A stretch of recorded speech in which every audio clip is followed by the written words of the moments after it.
The journey from Bere Alston to Callington from the helicopter gave a geographical view of the entire trackbed.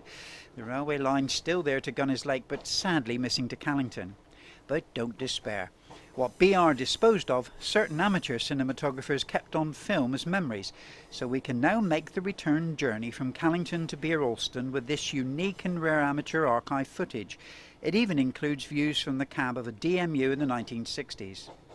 Obviously, some of the footage's quality leaves a little to be desired, but the images are unique and very important to our journey into the past.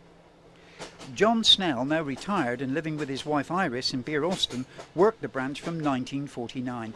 He recollects with fond affection his days on the railway and the companionship of his fellow workers. Yeah, I started on the 4th of April 1949 as a junior clerk at Calstock Station. And the station master there at that time was Mr. Tubb. He was in charge of Calstock, Gunners Lake and Chilsea. At the end of the line, when I started at the terminus Callington, the station master was Mr. Lazenberry, and he was in charge of Callington, Luckett and Latchley. And the junction station at Bere Alston was the station master was Mr. Skinner, and of course that was a busy junction because that dealt with all the branch. But my main job was at that time was as the fruit and flower traffic was dispatched, when we had to charge it all, they would send it on consignment notes, bring the consignment notes in, we'd have to charge it to the various cities. There were different charges for each town. Approximately 100 weight of flowers going to Covent Garden in London was, when I started, was 10 shillings. So that's 50p today. But we had to charge it all up, waybill it, send the waybills with the traffic, and of course at the end of the week we had to prepare the accounts and send them out to the growers, and the week after usually they would come in and pay, and we had to keep account of it all.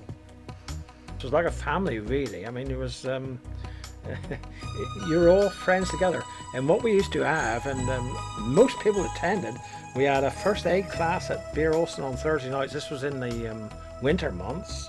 In all grades, the engineers would come, and the clerical staff and porters, signalmen, to learn first aid, and about 30 people would attend that, and that was always like a social evening out really. And then we would also have rules and regulation classes.